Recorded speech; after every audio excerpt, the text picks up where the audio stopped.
ત્યાંની નજર પડી કે એક શિયાળ હાથીને મણ કીડીને કમળ પણ ચડી ગયો. ત્યાં જઈને સંતાઈને બેસી ગયો કે આપણે ભગવાન ધારે ને તો આપણને ગમે ત્યાંથી આપણું.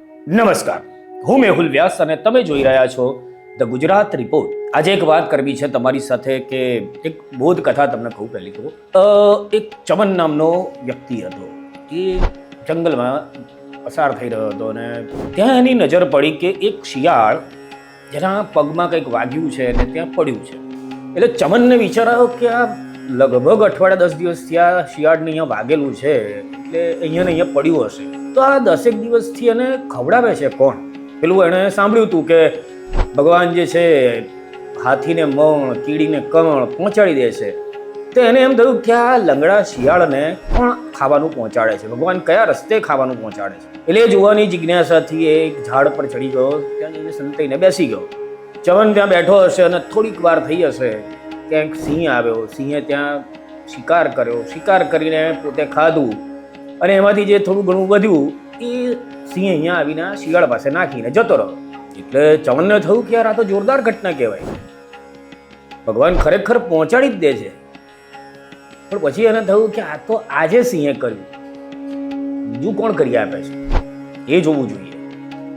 એટલે એ તો 2-5 દિવસ ત્યાં બેઠો જ રહ્યો. પણ રોજ એને જોયું કે સિંહ આવે ત્યાં પોતે શિકાર કરે, શિકાર કરીને પોતે ખાય, ખાઈને પછી જે વધે એ આ શિયાળને ખવડાવે.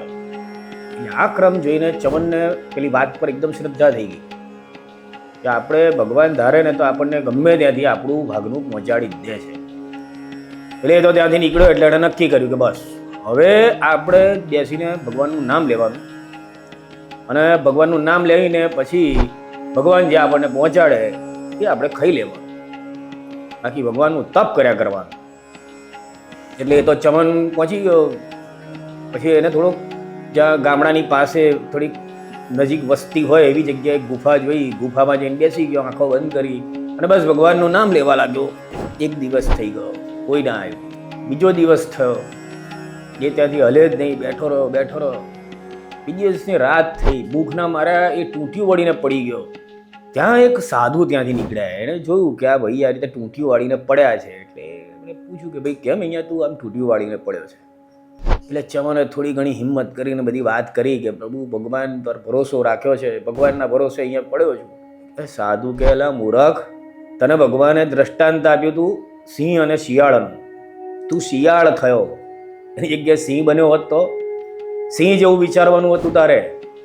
તારે કોઈ તને આપી જાય એવી અપેક્ષા રાખવાની નથી, પણ તું પોતે મહેનત કરીને કંઈક કમાય, કંઈક લાવે અને એમાંથી તું બીજા લોકોનું પાલન પોષણ કરે એ તારે શીખવાનું હતું. તારે શિયાળની જેમ, શિયાળ તો મખાને માર્યો ઘવાયેલું હતું, તું તો સાજો સમરો છે, મહેનત કર, કામ કર એ શીખવાનું હતું, નહીં કે અંદર પડ્યા રહેવાનું ગુફામાં બેસીને. આ પલાયન વૃત્તિ છે તારી ભાઈ. એ રીતે ભગવાન તને કશું પહોંચાડે નહીં. હાથીને મણ પહોંચાડે છે ને તો હાથી આખો દિવસ કંઈક ને કંઈક પ્રવૃત્તિ કરે છે. કીડીને કણ પહોંચાડે છે તો કીડી એના માટે પ્રવૃત્તિ કરે છે. એના વગર એને કશું મળતું નથી. એટલે આ વાત જેવી જ આ બોધ કથા મેં વાંચી હતી અને મને બહુ ગમી કે તમે કેવી રીતના તમારી જાતને જોવા માગો છો. તો પહેલી તો તમારી દ્રષ્ટિથી તમે જે જુઓ છો એમાંથી તમારું સિલેક્શન કયું છે. તમે પણ કદાચ ઘણી જગ્યાએ પલાયન વૃત્તિ રાખતા હો કે પોતાના કમ્ફર્ટ ઝોનની વાતને જ પસંદ કરવાની.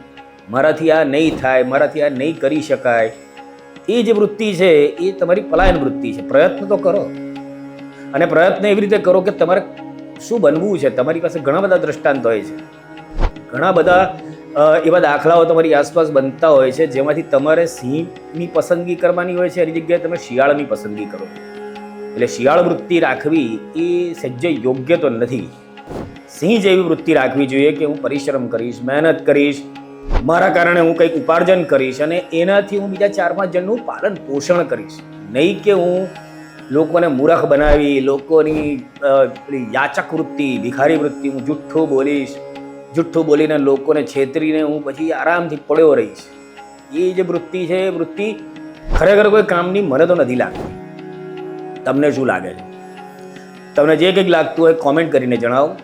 આખી ચેનલને સબસ્ક્રાઈબ કરો, બીજાને પણ કરાવો, મજા કરો. ભારત માતા કી જય.